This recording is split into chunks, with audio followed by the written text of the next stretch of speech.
एक समय की बात है। एक छोटे से गांव में दो बहनें रहती थीं, रीना और सीमा। रीना बड़ी बहन थी।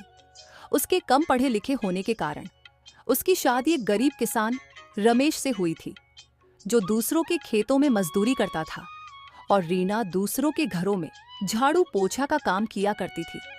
दोनों पति पत्नी मिलकर खूब मेहनत करते थे, तभी जाकर उनके घर में चूल्हे जुड़ते थे। वहीं छोटी बहन सीमा बहुत सुंदर थी, जिस कारण उसकी शादी एक अमीर व्यापारी राजेश से हुई थी। शादी के बाद से ही सीमा को अपने रूप और धन का घमंड हो गया था। सीमा हमेशा अपनी बड़ी बहन को ताने मारती और नीचा दिखाने का कोई मौका नहीं छोड़ती। जब भी रीना उसके घर जाती, सीमा की बातें उसके दिल को छलनी कर देती।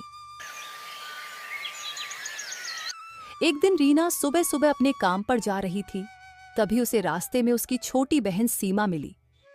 दीदी, तुम्हें देखकर तो यही लगता है कि गरीबी सच में बहुत बुरी चीज होती है।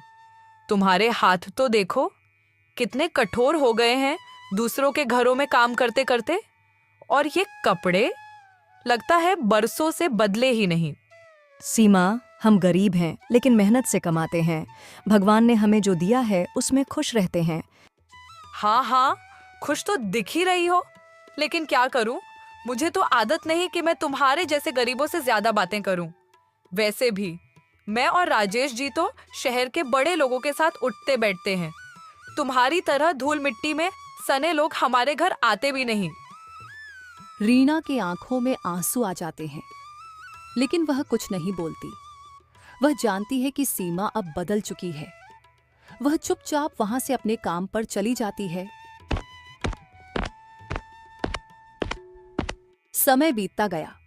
एक दिन रीना के पति रमेश की तबीयत अचानक बहुत खराब हो गई। कई दिनों तक इलाज कराने के बाद घर की सारी जमा पूंजी खत्म हो गई। अब रीना के पास खाने तक के पैसे नहीं बचे। रात का समय। रीना अपने पति के पास बैठी है, जो खाट पर लेटे कराह रहे हैं। रीना, अब तो लगता है मैं ज्यादा दिन नहीं बचूंगा। हमारे पास तो अब कुछ भी नहीं बचा, बच्चे भी भूखे हैं। नहीं रमेश, ऐसा मत कहो। मैं कुछ न कुछ इंतजाम कर लूंगी। मैं अपनी छोटी बहन से पैसे मांगने जाऊंगी। अगले दिन रीना सीमा के घर जाती है।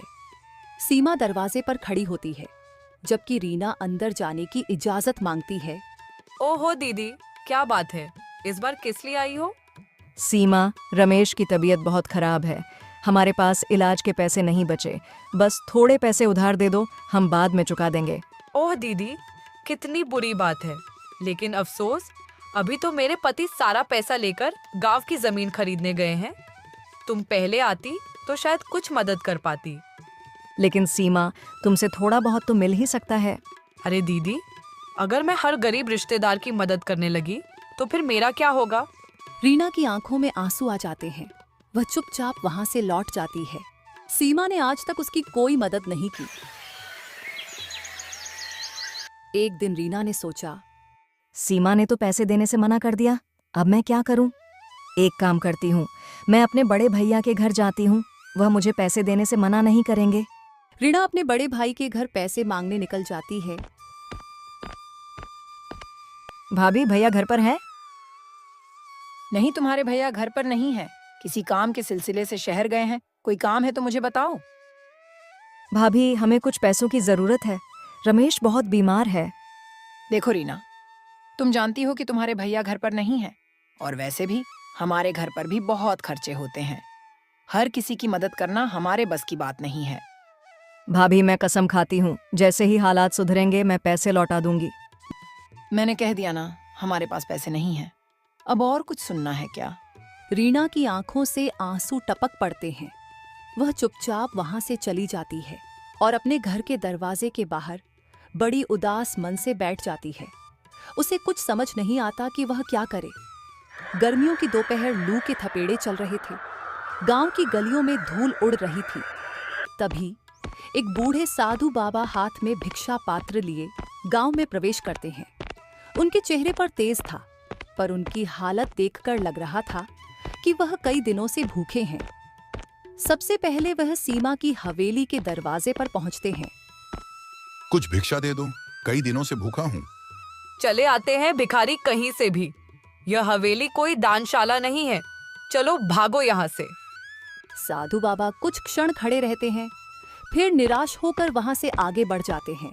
वह धीरे धीरे चलते हुए रीना की झोपड़ी के सामने पहुंचते हैं। बेटी, कुछ खाने को मिलेगा? बाबा कृपया बैठ जाइए, मेरे पास ज्यादा कुछ नहीं है, पर जो भी है आप स्वीकार कीजिए। रीना अंदर से थोड़ा सत्तू और गुड़ लाकर बाबा को देती है। बेटी, तूने तो मेरा हृदय प्रसन्न कर दिया। मैं तेरे उपकार का बदला कैसे चुकाऊं? बाबा, मेरे घर में मेरे पति बहुत दिन से बीमार है। मैं सबसे मदद मांगी, पर किसी ने मेरी मदद नहीं की। आप उन्हें बस आशीर्वाद दे दीजिए कि वह बहुत जल्दी ठीक हो जाए, और मुझे कुछ नहीं चाहिए। साधु बाबा अपनी झोली में हाथ डालते हैं और एक चमकता हुआ मिट्टी का घड़ा निकालते हैं। बेटी, यह घड़ा तेरे लिए है, तुम इसे रख लो। पर बाबा, मैं इस घड़े को क्या करूंगी? पहले से ही मेरे घर में घड़े रखे हुए हैं। बेटी, यह ऐसे वैसे खड़े नहीं हैं।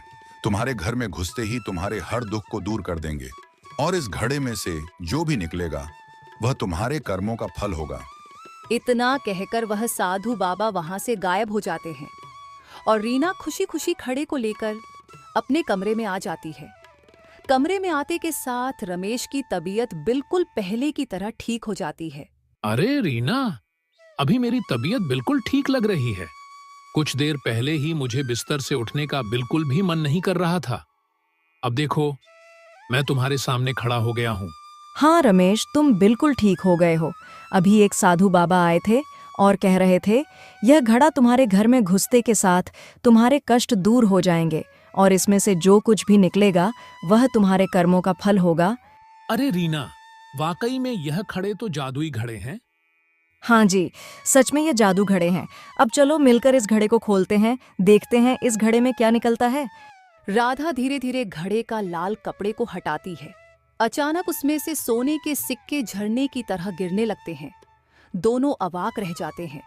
हे भगवान, ये तो किसी वरदान से कम नहीं। ए जी, वह बाबा भगवान के रूप में आए थे। यह देखिए, हमारे कर्मों का फल देकर गए हैं। अब यह सोने के सिक्के से हम कोई अच्छा काम करेंगे। लेकिन रीना बहुत समझदार थी। उसने तुरंत यह फैसला किया कि वह इस धन का उपयोग लापरवाही से नहीं करेगी, बल्कि एक अच्छा व्यापार शुरू करेगी, ताकि यह हमेशा बना रहे। हाँ रीना, अभी गर्मी का मौसम है, तो इस मौसम में हम छाछ, नींबू पानी, शरबत बेचने का कारोबार करेंगे। इस मौसम में हमारा कारोबार अच्छा चलेगा। रीना ने कुछ सिक्के लिए और सबसे पहले गांव के एक व्यापारी से अच्छी गुणवत्ता का दूध और छाछ खरीदने के लिए गई। सेठ जी, मैं कुछ पैसे लगाकर अच्छी छाछ और दूध बेचना चाहती हूँ, क्या आप मेरी मदद करेंगे? सेठ ने सीमा का मेहनत और ईमानदारी देखकर कहा, बिल्कुल बहन, अगर तुम ईमानदारी से काम करोगी तो मैं तुम्हें अच्छी कीमत पर दूध दूंगा। अब रीना ने अपनी छोटी सी दुकान शुरू की। पहले ही दिन उसकी छाछ और लस्सी की बिक्री इतनी ज्यादा हुई कि वह खुद भी हैरान रह गई। अब रीना का व्यापार चल निकला था। गांव के लोग उसकी मेहनत और ईमानदारी की सराहना करने लगे। लेकिन जब यह खबर उसकी छोटी बहन सीमा तक पहुंची तो वह जल भुन गई।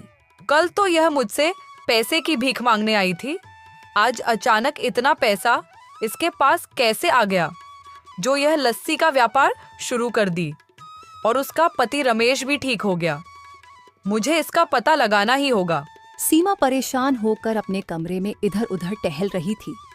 फिर वह तुरंत चुपके से रीना के घर के दरवाजे के बाहर खड़ी हो जाती है और उन लोगों की सारी बात सुनने लगती है। ए जी, आज हमारा पहला दिन ही बहुत अच्छी कमाई हुई। यह सब उस साधु बाबा की वजह से हो रहा है। अगर वह साधु बाबा मुझे जादुई घड़ा नहीं देते तो आज हम लोग इस मुकाम तक नहीं होते। हाँ रीना, उस साधु बाबा का एहसान मैं जिंदगी भर नहीं भूलूंगा। आज इसी घड़ा की वजह से मुझे नई जिंदगी मिली है, वरना मैं बहुत दिनों से बीमार था, फिर भी ठीक नहीं हो रहा था। वह साधु बाबा भगवान से कम नहीं है। अच्छा, तो इसका मतलब ये लोग के पास एक साधु बाबा ने जादुई घड़ा देकर गए हैं। एक काम करती हूँ, अभी मैं यह ठहरती हूँ। ये लोग के सो जाने के बाद मैं इस घड़े को चुरा कर ले जाऊंगी। फिर सीमा ने रमेश और रीना के सो जाने का इंतजार करती है। वे लोग जैसे ही सो जाते हैं, वह तुरंत घर के अंदर जाती है और घड़े को जैसे ही हाथ लगाती है, वह घड़ा उड़कर दीवार में चिपक जाता है और उसमें से एक गंभीर आवाज आती है, ए मूर्ख लालची घमंडी औरत, धन का घमंड करने वाला सदा दुखी रहता है। सच्ची अमीरी ईमानदारी और मेहनत में होती है। अगर तूने अपनी बुरी सोच नहीं बदली तो यह घमंड तुझे बर्बाद कर देगा। ये सुनते ही सीमा के हाथ पैर कांपने लगे और वह तुरंत ही घड़े को छोड़कर वहां से भाग गई और यह बात उसने किसी को नहीं बताई। अगले दिन सीमा ने अपने खास नौकर रामलाल को बुलाया। रामलाल, यह रीना की दुकान बहुत तेजी से चल रही है और मैं इसे बिल्कुल बर्दाश्त नहीं कर सकती। मुझे कोई ऐसा तरीका बताओ जिससे उसकी दुकान बर्बाद हो जाए। रामलाल थोड़ा सोचकर बोला, मालकिन, अगर लोगों को लगने लगे कि उसकी छाछ गंदे पानी से बनते हैं तो उसकी दुकान अपने आप बंद हो जाएगी।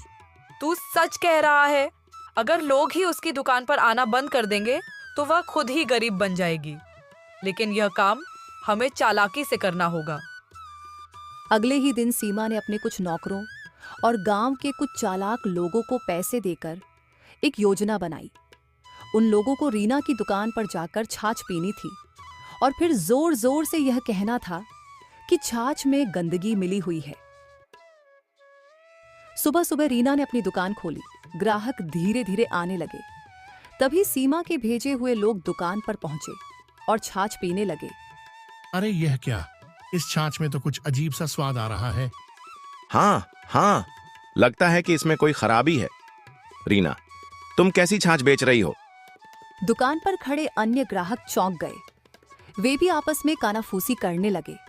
तभी एक और आदमी बोला, अरे भाई, मैंने सुना था कि रीना के यहाँ की छाछ अच्छी होती है, लेकिन यह तो कुछ गड़बड़ लग रही है। भाइयों, मेरी छाछ में कोई खराबी नहीं है। अगर किसी को यकीन न हो तो मैं अभी और छाछ निकाल कर पिलाती हूँ। लेकिन सीमा के लोग तो पहले से ही अफवाह फैलाने आए थे। वे वहां से चिल्लाते हुए चले गए। भाइयों, ध्यान रखना, रीना की छाछ में गड़बड़ है, कोई इसे मत पीना। गांव के बाकी लोग भी थोड़ा डर गए। धीरे धीरे रीना की दुकान पर भीड़ कम होने लगी। शाम तक रीना के पास बहुत कम ग्राहक आए।